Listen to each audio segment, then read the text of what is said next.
I give a fuck? Why do I give a fuck? Why do I try so hard? Why do I care so much? Welcome to Why Do I Give a Fuck? A cross-cultural conversation between myself, Diane Tate, and Johanna Thompson. In these times of great struggle and possible shift, we ask ourselves, why do we give a fuck about any of it? How does the lens we see the world through impact what we see? And what do we do about it? So, how are you? Both of us are asking, how are we doing?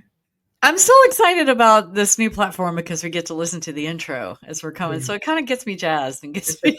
I like it. The vibe of things. We were doing it before. I never got to hear the intro and the outro, so I'm excited about that. Little sidebar, a little behind the scenes. Hey, guess what? Today, this episode is episode 75. We are committed. If nothing else, we are committed. Wait. This way. 75. Mm-hmm. Yeah, I can't believe it. Can you believe it's been 75? Commitment is real. I know that we are having an expansion of the people that are listening to what we have to say in this conversation that we have amongst ourselves that we're sharing with the world. So it's really special. We're in holiday season now officially. It's happening. And so much to the chagrin. We've talked about what happens during holiday and everything like that. But seriously, I just want to have a conversation about ways that we also are taking care of ourselves and having fun. Yeah, you mentioned a guilty pleasure, and I want to know what that is. Tell me. My guilty pleasure is a little bit of also, playing in a kind of, how are we going to call it? Like pop culture things. Okay. And there is a network. I don't know if you're familiar with it, but there's a network called the Zeus Network. It is a young Black man named, I don't even know his name, Lemon. But he has created this thing called the Zeus Network. And there's a whole bunch of raunchy TV on Zeus Network. Just as like raunchy TV. There's this one episode, or not episode, but one series that I absolutely adore. And that's Jocelyn's Cabaret. And this is a woman who has come from Puerto Rico. She is known as the Puerto Rican princess. Okay. And Jocelyn has just brought sexy into the world. She has just brought like sexy into the world. She is, I want to call her the kind of grassroots Beyonce, if we can say it that way, without so much social justice, but a whole lot, or maybe social justice, because she's a woman that has come from Puerto Rico who has worked in the entertainment industry for a significant amount of time, was introduced to the entertainment industry, having a very tumultuous relationship with one of the people that was managing her. And she's allowed her, through reality TV, her career to just kind of blossom. And it's one of those USian stories of working hard, grit hard, and then getting to a place in your life that you've imagined, that you've dreamed, and having that come true. And so the places that she always speaks about coming from is a place of the world of dancers. Okay. Strip club dancers. And so in her cabaret, what she's doing, having elevated herself in her career to a place where she can invite other women who are in the industry, in the dancing industry, to join her cabaret and to fight for places to be in her cabaret and to tour basically the world at this point with her in the cabaret. So it's Jocelyn's Cabaret. She's been able to tour the world. She's been able to expand her entire brand.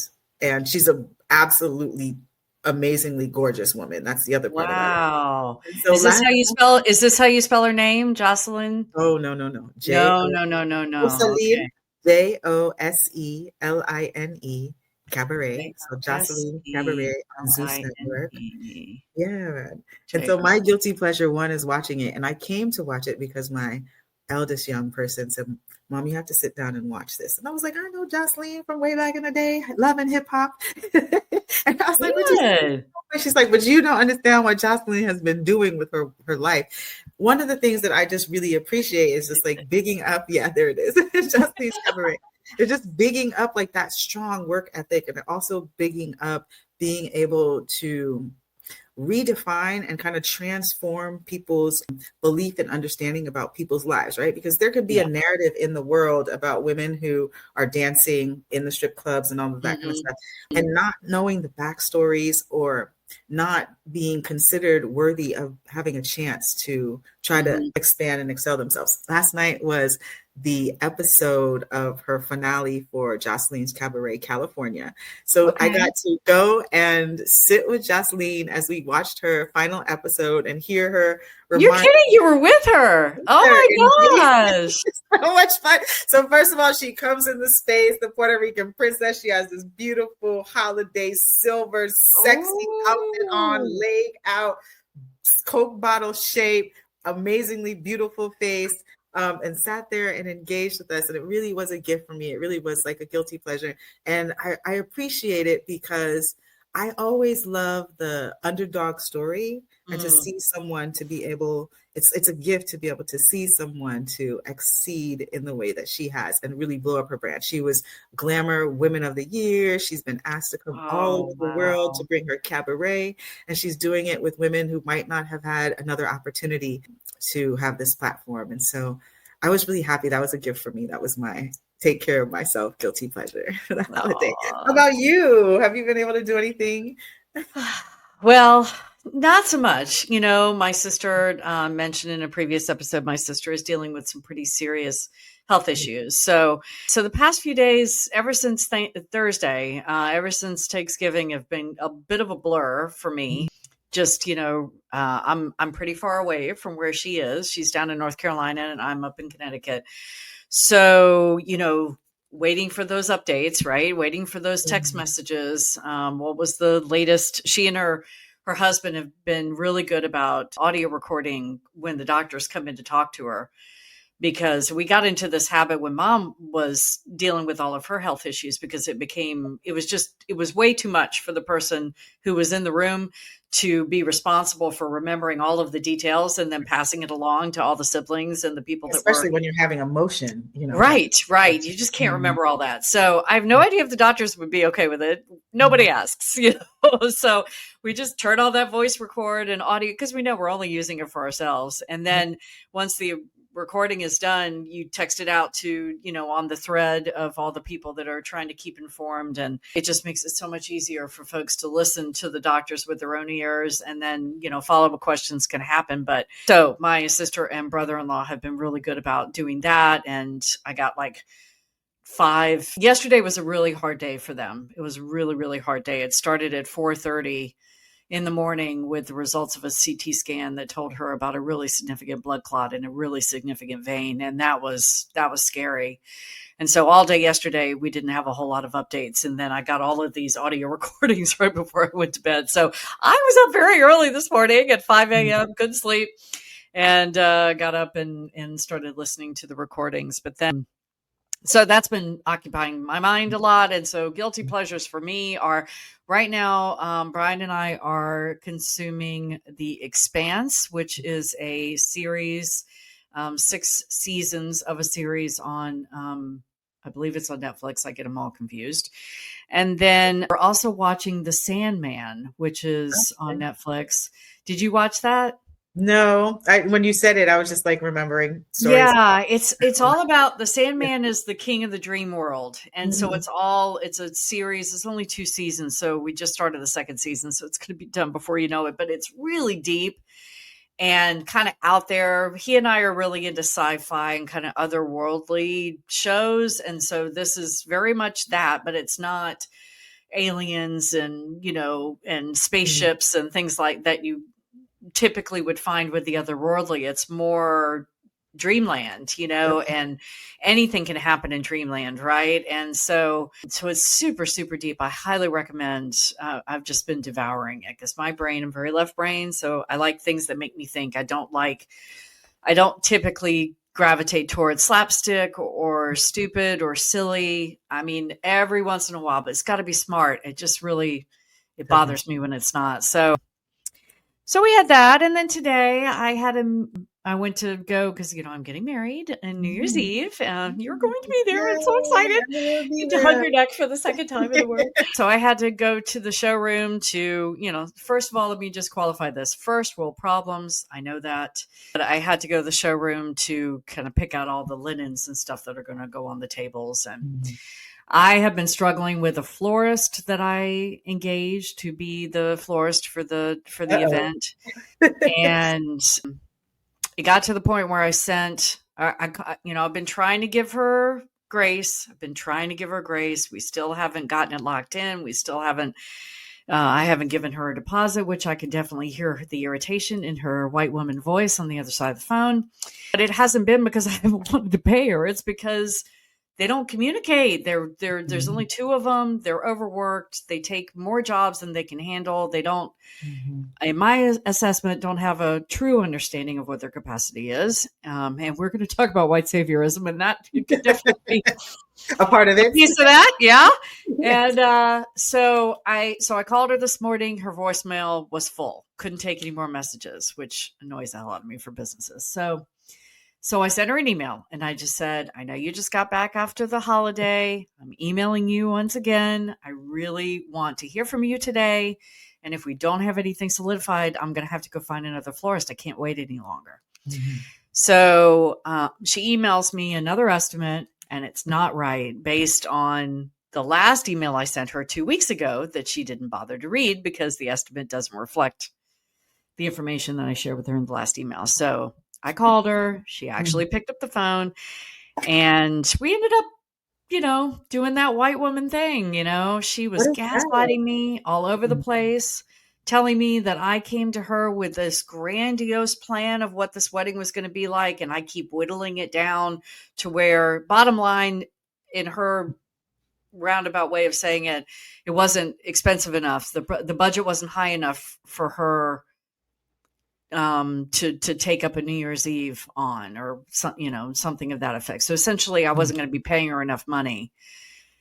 And, the thing that she described, and, I'll allow for the fact that she probably heard what she wanted to hear. When I had my first meeting with her in September, there was never any mention of, oh my God, that's not enough time. We can't do that. Oh my God, that's really short notice, but we'll try to make it happen. Nothing like that. It was a lovely meeting. I don't know if she was blowing smoke up my ass or what, but, we talked about what I needed. And I told her from the rip that it was not a sit down dinner, that we were not going to have massive tables, because the room wasn't big enough. And I thought I was very clear about what I wanted, thought I was. And then we had some other mishaps. She wrote my email down wrong. So she sent me 2 estimates and never got to me. Then she wanted to blame it on me because I changed my email. It's like, no, I forwarded my old one to my new one. So if you sent it to my old one, I would have gotten it.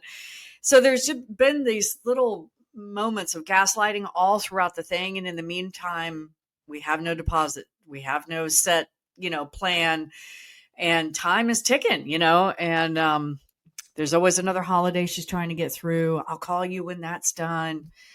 So today just came down into a showdown. And what pissed me off was the fact that she was trying to make it sound like I was the one that was changing the bar for her all the time and making it impossible for her to get this job done. And I know I raised my voice at one point, and she said, I'm not going to be screamed at about flowers. And, and I said, okay. I lowered my voice and I said, I understand. I said, clearly we are not going to be working together. That's done.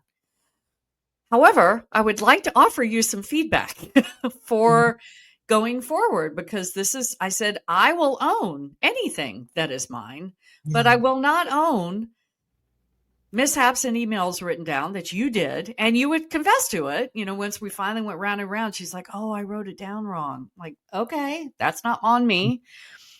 And then secondly, to make it sound like I'm the impossible one because I keep changing. And it's like, I haven't been changing my mind about things. I've been very clear with you from the start.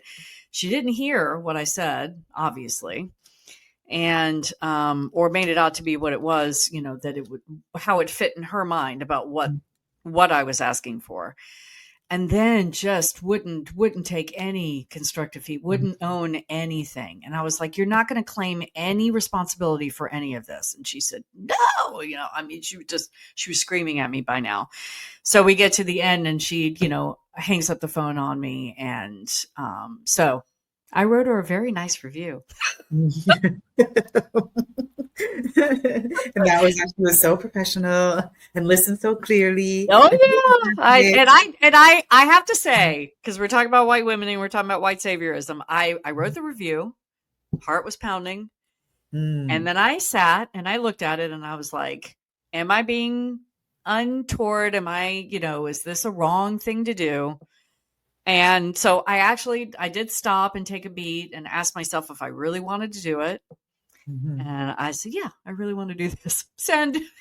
No, because I want to let other people know. I was like, and I did it I was like, don't use them if you care about communication, if you care about, I mean, it was very short and sweet, but I'm like, y'all need to get better about knowing what your capacity is. You're only two women. You're only two humans. Women, doesn't matter if it's women or men, only two humans. And if you're going to be taking jobs that you can't do and still be able to communicate with the other people that you're supposed to be servicing going forward, then, here comes my smile. Welcome to my world. And then the thing is, that I know first world problems. And yes, I know all of that. I'm completely aware. And you're allowed to not allowed, but there is some agency that you get to hold and being able to be in communication with her, because at least she's acknowledging you as a colleague. Anything that you say actually can create some cause for caution or concern from other people in the community. But if it was me having that negotiation, it would have just been chopped up to, oh, hell yeah. Black woman didn't have enough money to pay for services that, that she said that she wanted. And that type of, the narrative would have been a completely different storytelling. And so dealing with white saviorism or white womaning, or even just sitting in privilege of pretending your capacity is one thing that it's actually not. Yeah. No, I totally get that. And I knew this was probably coming. I mean, I've known for the past week, I was giving her grace because she kept saying, get me through. I got to get through the Thanksgiving. I got to get through the Thanksgiving. So I was holding off, but I knew this was probably coming. And like I said, I hear what you're saying about how, yes, she was screaming at me, and yes, voices were raised, and yes, she flamed out and hung up on me in a huff. And then the email that she sent me later on, because she had to do a follow-up, she had to get the last word, was all of her list of all the things that I did wrong leading up to the flame out that happened today. And so, I totally get what you're saying about how that experience would have been probably 300% worse had I not presented in the same hue that she presented in. And so now I'm on the hunt for a new florist, and again, first world problems. If I get married without flowers in my hand, that's not the end of the world. But you want, and you deserve to have flowers at the wedding, and you deserve to be able to work with a professional organization so that you can have your needs met. Is really the thing. So, and it's that simple. It's like, how do we get to a place where we can find the services that we need and people to deal with work professionally, right, and within their capacity. And this does speak into this idea of white saviorism and lack of accountability with the harm that comes when people are outside of their capacity and believing that they're doing what's best. In the context of white saviorism, for those who might not be familiar with the term, who might be from a different place, we're talking about this idea. Google has given us a description that says when a white person believes that they are liberating or saving non-white people. And in this case, with your florist person, is just having opposition with another one of people from the community. But trying to help. This concept is rooted, white saviorism, in colonialism and practices of colonialism, where, you know, one group of people believes that they are more right, just more right than all of the other people around. It sounds like your florist believed that she was more right in the way that she was doing her professionalism.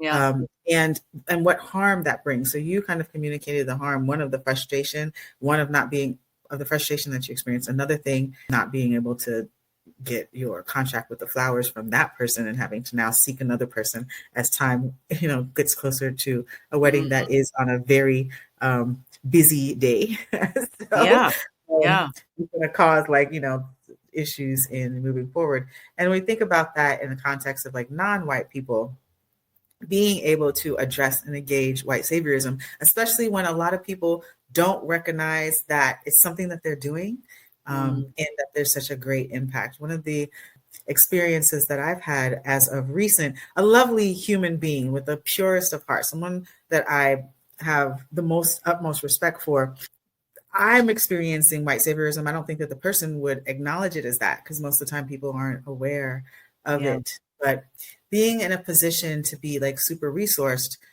and utilizing those resources to really help in a movement that is particularly important. And then when deciding that that is not what they're interested in anymore, and then pulling back without a process of transformation, and the harm, then it just kind of leaves you to try to figure out how it is that you're going to rebuild and or continue on a movement without the resources and no plan for getting the resources. And so white saviorism is really harmful in the way that it can be helpful in its initiation and harmful if there's no consistency in the support and no planning and strategy for helping folks to be sustainable of their own and believing that they can be sustainable of their own. When there starts to be this opportunity where you're providing and supporting with resources, that there, along with that support, is this strategy and process to make sure that people will be able to have the agency and autonomy to sustain on their own. That's white saviorism is one of the most horriblest things. And I'm making up words because I don't have a word beyond horriblest. Horrible. It's horrible. It's horrible. My fiance is very good at making up words, so I'm sure he would come up with something that would fit the bill. But yeah, and I, you know, hi, my name is. I mean, I know I've done that. And I try really hard to be mindful going into anything that could develop into white. I think I've gone through this transition as a white person of like doing white saviorism clearly with no awareness of what I was doing. Then started to get an awareness and maybe didn't care. Then started to get an awareness and tried to maybe didn't identify it as saviorism until I was like knee deep in it, you know, it's like already in it, you know, and there's an awareness that comes like midway through, oh shit, I'm doing it again. And then, so now I feel like I've gotten to a place where I try to check in about that and think to myself, is this white saviorism? And, you know, it's hard because I do have some folks that are also on their journey of awakening, other white identified humans that I can check in and go, hey, white privilege check, you know, is this white saviorism? And trust that they would be able to like see it for what it is and not be stuck in their own blind spots. And, but yeah, it's definitely an ongoing thing. And that, you know, what came up for me when I was listening to you also is that phrase that has saved me so many times. I don't know who to attribute it to. Maybe you do know, maybe, you know, intent does not lessen impact. And maybe there was a longer version of that quote and I'm whittling it down, but no matter what my intent is, it does not lessen the impact, and that impact may be harmful. It may be helpful.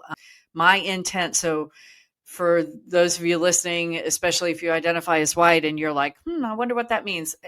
The way I would explain it is like, if somebody comes to me and says, you have caused harm, and is relating to me that I've caused harm, and my first response or my second response or third response is, well, I didn't mean it. I didn't mean to hurt.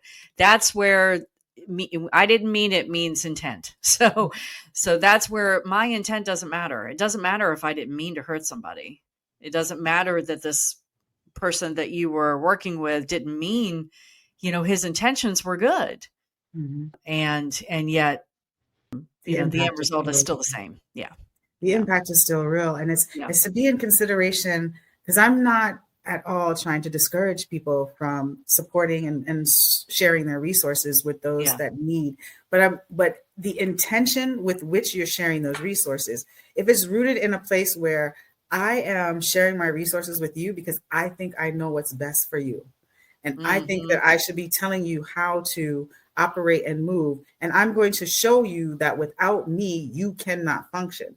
Like those type of intentions of giving is how I more qualify white saviorism. I'm going to invite people to be thinking about what it is that you want to share and support with someone, that you really are validating the folks that are in need and understanding where their need comes from, and validates that they understand the best ways to meet their needs. And you're just supporting and helping that and trusting that they know the best ways and processes to keep it going. And then when there is an opportunity to share resources, to be very clear about how long and how much of that resource you're going to be sharing. Because if you then can set up a plan with which you can most effectively use the resources, I think that is really critical. And that would kind of alleviate the harm and the impact of white saviorism. So there's a difference. I don't want people to be like, well, we're just not going to help anybody because I don't want to be accused of white saviorism. Right. No, that's not the point.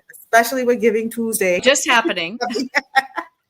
If folks have supported folks and shared their resources, then really to trust where you share those resources, that those people are going to know how to effectively use those resources, and then have a conversation with the ways that they've used the resources. If there's something that you don't agree with, have some curiosity about it and offer some insight as to how to improve, because also the people who are in need might need some direction and support about how to expand and most effectively use the resources without telling people what and how to do when they know how to meet their needs. That's really, really important.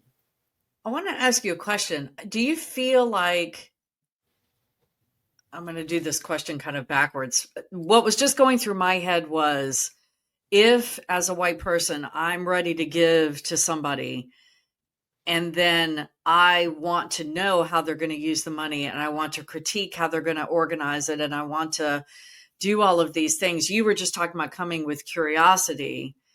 And one of my instincts was that should be a check for me, that my head is not in the right place, that I'm maybe coming to it with a white saviorism mindset. If I feel like it's justified, because I wrote the check, it's justified for me to, interrogate how the money is used. I don't know if I'm being clear, but I'm curious what your thoughts are. Is that a gut check of white saviorism, or because you were just talking about curiosity of how it's spent, and I know we're allowed to ask that, but I don't know. I'll let you. So I can offer the answer that as a non-white person, I don't know how to gut check white saviorism because I haven't done it. But I don't know how to gut check that. However, I can say when I heard the language of critiquing, and when I heard the language of wanting to have an explanation, that to me would be places that you're not giving with the right intention and with the right belief that you're giving to something that's sustainable. So it just doesn't that doesn't match.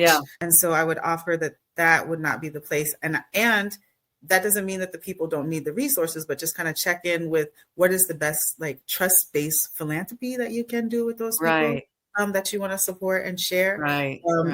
One thing to be asking about how the plan is going to be executed, and doing it at a time that's opportune for the people that are in need. Don't do it to them where they're trying to figure out how to have the needs met, because then that just creates another barrier and obstacle where it's just like, I don't have time to be dealing with you because this is something that's really necessary to be taken care of right now, and could create more burdens for those that are in need.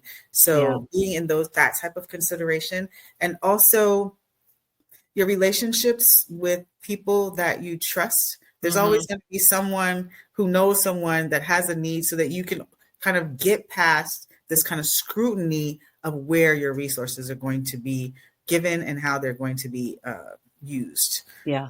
Is what I would offer, to try to just remove white saviorism in and of itself, and remove this belief that you know better than the people who have needs. Right. Because you just don't. Just like I couldn't tell you how to gut check white saviorism because I don't know how to do that. Yeah, you're right. I guess I was asking because I was just curious to let any listeners know that might identify as white, because it's helpful for me in my own journey to like identify these little nuggets. I understand things that you feel in your gut, and how to, when I feel that, it's something that I need to spend some time investigating. And so, but I totally get how that's not a thing that you can check because I can't check it, but I can offer me just as a human being. If there's something that I'm thinking about doing and I'm weary of it in some way, I am going to reflect with myself, what is the weariness, right? And where is that rooted from? Like, where is that coming from? And what's the validation for it? And if I find that it is something that is demonstrative enough that I don't want to participate, then I won't, or I'll invite a conversation to have more clarity and understanding, because our own beliefs can be skewed in and of ourselves. And so it's important to dig a little deeper and develop relationships. It's really based on how you have relationships with people and thinking about how you want to support and trust them. And then also being able to, as a person that is providing resources, to take your own feedback in a healthy way. Right. Yeah. So even with your conversation with the florist, if you can't communicate and have healthy exchanges of feedback on like what's needed to improve relationships amongst people, that's also going to not be a place where resources are actually going to effectively be used, just because it hasn't come from a place of like healthy relationships to move forward. Yeah. I mean, I thought about it afterwards, and I was thinking, especially when it came to doing the review.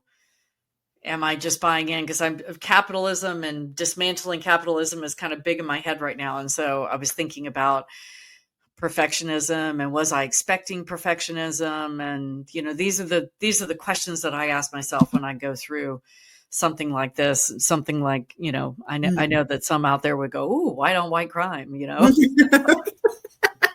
For flowers at a wedding. Not a horrible thing, not a horrible thing, but just thinking about how I come to that situation. I mean, I don't have any control over her. I don't have any control over they are a business. They're publicly, displayed, and I've had a bad feeling in my gut for a minute now that this was not going to go, but I was trying to give a small local business, I didn't need a lot of flowers. So I thought this will be perfect for a local business. And your intention was right. It was.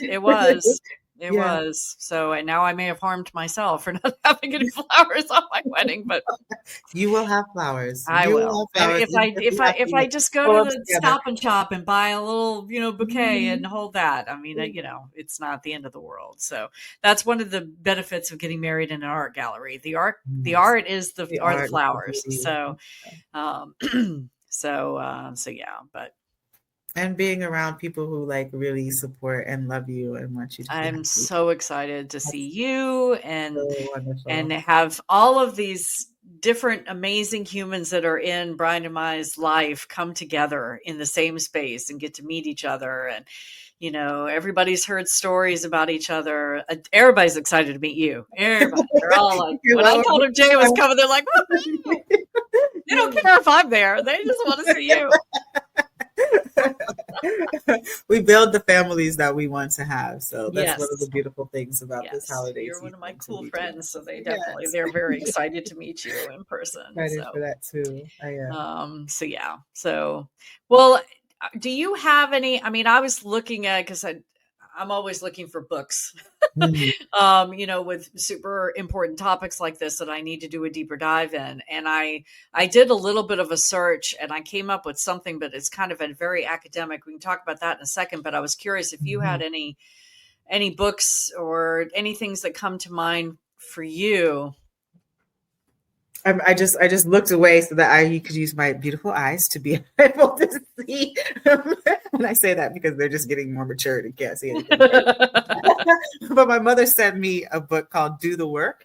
Oh, Anti-racist activity book, and it has like all these wonderful activities that whoever you are, non-white, non-white, however you identify, work that allows you to be reflective on where you're coming from with some of the root narratives that you hold that would have your engagement be a little bit more difficult with other people. So I would offer that as a really great book for people. Okay, I'm pulling up the picture of it right now so that we can put it on the screen and share it with folks. I had not heard about this one, so I'm excited about this. Yeah, it has wonderful activities, and it's always fun to bring in the element of like youthfulness and play. Some of the things that we did to help us to generate. So it's a workbook, so it's got activities in it. Yes, it is. Okay, I'm bringing up the image right now. There it is, an anti-racist. That's the one, right? That is it. That is. Oh, W. Kamau Bell. I love him. Yeah, it's a great book. I learned so much from him on his show, The United Shades of America. I've learned so much from him. So W. Kamau Bell and Kate Schatz are the authors. So, so do the work of like trying to make sure that you do not participate in white saviorism. Talk to the folks that you know who done a little bit better in being able to support and resource folks. Yep. And see what it is. All right. So I just put the QR code up for those of you who are watching. There's a QR code up in the upper left corner. So crafty in the production. I know. So you can scan that QR code and go straight to. I like to buy my books from Bookshop, but definitely use your library card. That's always an option. But I like to try to get my books from Bookshop because you can designate a local bookstore that will get proceeds every time you buy a book from them. So bookshop.org is the website that QR code goes to. But of course, you can get it anywhere where books are sold. And what was the book that you were going to share? You were going to share something. I was going to share this book. This is called White Saviorism and International Development. And I'll put the QR code up for that. And full disclosure, I've not read it. But when I was doing my searches and looking at the synopsis of it, this sounds like this is a more academic approach. And it also is talking about how it impacts international development. So I think it focuses on how white saviorism, from the synopsis that I read, it focuses on how white saviorism impacts the countries of the global South, which would be countries that typically are not predominantly white. I'm trying to get away from saying Middle East because I'm finding out that that's a colonial term. Well, South America now, because we know what's happening in the Caribbean waters. Yep. White saviorism coming in. South America, Caribbean. Yes. All your business properly. Yep. So it sounds like this is more of an kind of an academic book written in terms of, so I don't know about what kind of read it is in terms of some of the academic books can be really hard to get through, but it sounded really fascinating. And I love the fact that these editors and authors have done, have collated this information about how, because I've been thinking a lot about the global picture. And it's really nice to have a global systems approach to trying to like dismantle white saviorism and recognize what the impacts are so that we don't participate in any type of way. Right. So those were the two that I came up with. And of course, any Jamu Aloha's so you want to talk about race is always a good. I was looking at my bookshelf because it's back there on the bookshelf. I know. I'm like, why am I looking behind me? And that's a great book because white saviorism is one of the tools in the toolkit, if you will, of whiteness. And so it really helps to do kind of a broad brush on one's whiteness and how one's whiteness shows up in our interactions with others, and white saviorism is definitely a proponent of that. So I think this was a great topic for us to kind of bring to the table at this time of year, because I think even the platform thinks it was good. Thumbs up. Because, this is the time of year where I think our white saviorism gene can really run amok. And again, it's a hard thing to decentralize whiteness. I'm sorry. It's a hard thing to try to decentralize whiteness, especially in the U.S. at this moment when it's centralizing whiteness at this time. And we know that the holidays, you're going to see all of these wonderful holiday movies that reach our hearts and everything like that. But it's, of white families and white communities and this idea of the white nuclear family that the U.S. is trying to promote once again in a way that's harmful to a number of U.S. citizens. And so just being in consideration of that as we move forward into our new year and can start to be thinking about how we can be a more diverse community of people together. Well, once again, fantastic conversation with you, and we will see you next time. All right. Thanks for joining us. Until next time, as you move throughout your day, continue to ask yourself, Why Do I Give a Fuck is produced in collaboration with Johanna and Diane. Music by Norwegian musician Water. See you next time.